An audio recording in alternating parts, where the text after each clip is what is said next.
start with the king's pawn opening, e4, e5, followed by d4, which is called the center game. The most common reply from black is to take this pawn, which is the accepted line.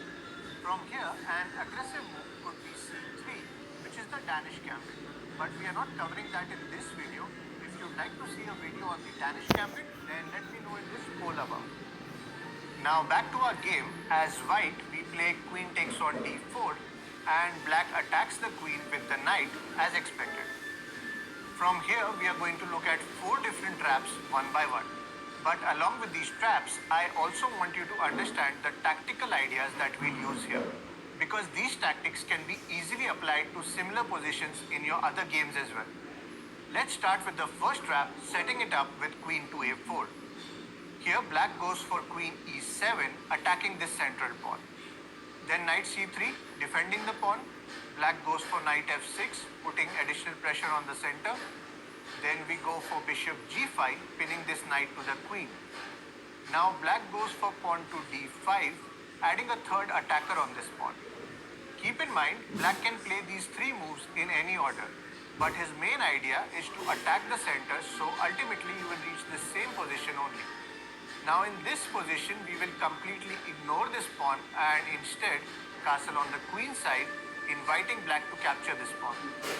Black takes and we take back with our knight. Now if black tries to be greedy and takes our knight, then he's gone. Let me show you how. He can't take with the knight because of this pin, so he takes with the queen. And now you might think that we have gifted our knight for free, but we actually have a brilliant tactical idea here. Can you find it? Yes, it's rook to d8 check. He can't take with this knight because it is pinned to the king, and if he takes with the king, then we can simply gobble up his queen. He won't be able to take back with the knight because now this knight is pinned to the king. That's what you call an incredible queen trap. Now let's look at another one, but this time it's from black side. After queen d4 and knight c6, white goes for queen e3, which is quite a standard move in this opening. Then we go for knight f6 and white plays bishop c4, attacking this weak f7 square.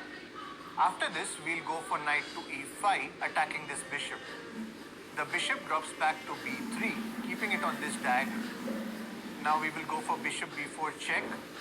If white blocks with the bishop, then we have an equal position. But most often you will see pawn c3 attacking the bishop.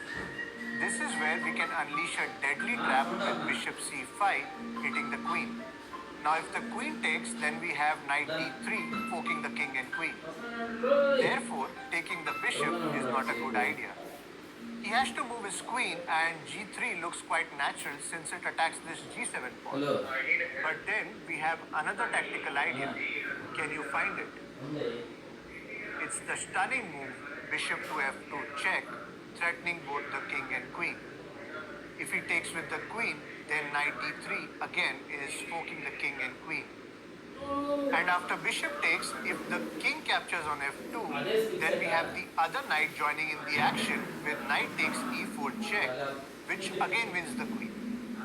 Alright, now let's look at another interesting trap that you can play as black. After queen d4, knight c6, queen e3, we straight away go for bishop d4 check. White blocks with the pawn, so we have to retreat our bishop. Now white has many options like knight f3, bishop b5, but bishop c4 is quite common, so let's go with that. In the center game, black is generally reluctant to play knight f6 because of this pawn push.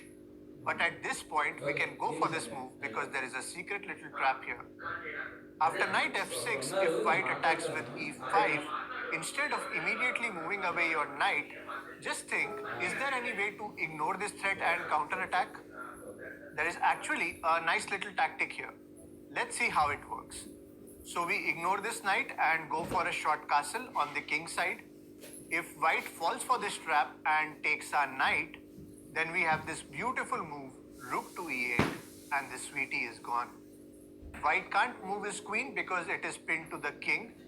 Therefore, black wins the queen and ends up with a match-winning advantage. Moving on, let's look at an incredible game where white used some interesting tactical ideas to checkmate the black king. But before that, a quick reminder.